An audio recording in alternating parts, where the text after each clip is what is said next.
Take a look at a map of Beijing, and you're likely to notice a few things.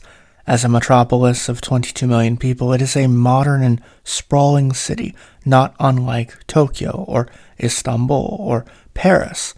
But unlike these cities, the supergrid that is Beijing's street layout did not have to be the way it is. And there's a lot of traffic, especially in the city core. Today I'd like to show you a bit of history on how Beijing's urban freeways came to be and what it was they paved over. This is the story of Beijing's inner wall and gate system. My name is Imre and you're watching Uniquely Unseen, a channel that talks about urban planning, public transit, and accessibility. If you enjoyed today's piece, please subscribe and leave a comment letting me know what you think down below. Let's get into it. Our story begins, as many do in Chinese history, with the fall of one dynasty and the rise of another. In 1368, Emperor Shun of the Yuan dynasty was deposed by the first Ming emperor, Hongwu. It was soon decided that the old fortifications surrounding Beijing would need to be rebuilt and remodeled, as they were not that easy to defend. It was several kilometers too far north and would need to be completely rebuilt to the south. Although the Hongwu emperor wouldn't live to see it, by 1419, under the reign of his successor, the Yongle emperor, the inner walls were completed, totaling a perimeter of about 60 kilometers. The Yongle emperor would also see the construction of the Forbidden City complex, from which all streets in Beijing would emanate. It was believed that having these streets in a layout following the path of the Forbidden City placed in the center of the city would provide for an orderly and harmonious society. Of the 11 gates present in Beijing during the Yuan dynasty, 9 would remain. These gates not only served a tactical defensive purpose, they also served as a piece of navigation within the city itself. If you wanted to take your goods in from outside, odds are you would be taking them through Chaoyangmen, and you would be avoiding another gate due to its high tariffs. If you want to learn more about the individual gates, I will leave a link to an article by the Beijinger down below. The fundamental fact is that for 500 years, these gates stood as a critical piece of infrastructure and social political life in Beijing. Whether it's a rise of the Qing in the 17th or the Boxer Rebellion in the early 20th, not to mention the various foreign conflicts the Qing Empire had during the 19th. These gates were rebuilt every time. They sustained the scars of conflict, and they were thought to be something that ought to be preserved. Now, as we get into the 20th century, Beijing modernizes, grows in population. Trams begin to run through the gates of Tiananmen, for instance, and city life continues. In 1915, the first cracks in the inner wall began to show when the Beiyang government finished construction of Beijing's first circular railway network, something that would cross the entire city.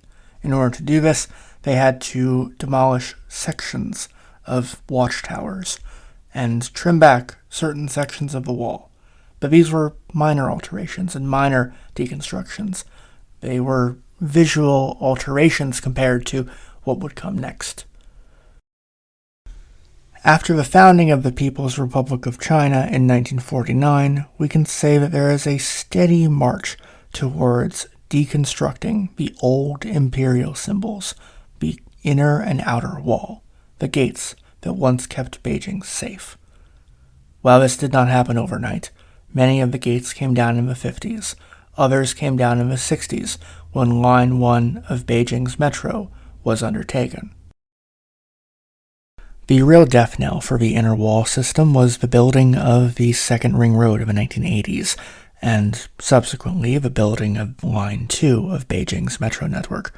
Both of these projects were conducted to effectively pave over whatever remained of the gates and walls.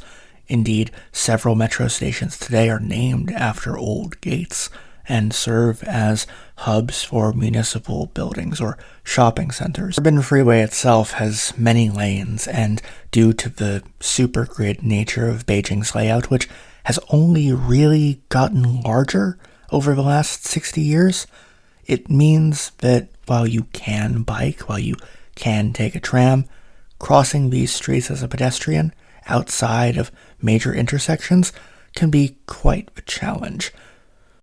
Indeed, much like the second, the third and fourth ring roads are similarly shaped and similarly massive pieces of urban freeway infrastructure. Whether a road diet could perhaps reduce the congestion on the roads is anyone's guess. At the time they were built, Beijing had approximately 8 to 12 million people, depending on where you want to place it.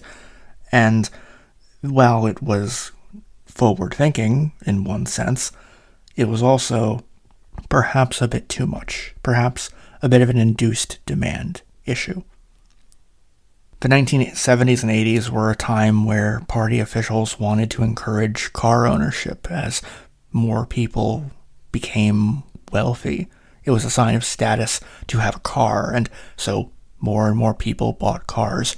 More and more people started to use the 8 to 10 lane urban freeways, and so traffic naturally ensues. Was it worth it to build such massive urban freeways in the middle of Beijing, so close to the city center, rather than further out? There is some silver lining to this story, in that two gates still stand today, Deshengmen and Qianmen. Additionally, a third gate, Yongdingmen, was rebuilt in the mid-2000s. You may be asking yourself, what about Tiananmen? What about the giant gate that's on all the money? Well, that particular piece of Ming Dynasty architecture is more associated with the Forbidden City, rather than the inner wall system.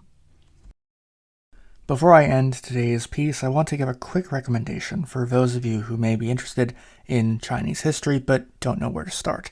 The China History Podcast, run by Laszlo Montgomery for over a decade, is a great resource to use when learning about the various dynasties and time periods of Chinese history. Back in college, I remember listening to his podcast all the time. It was more than just a history lesson. It was motivation for me to be able to get my Mandarin up to a level where I could read the Analects.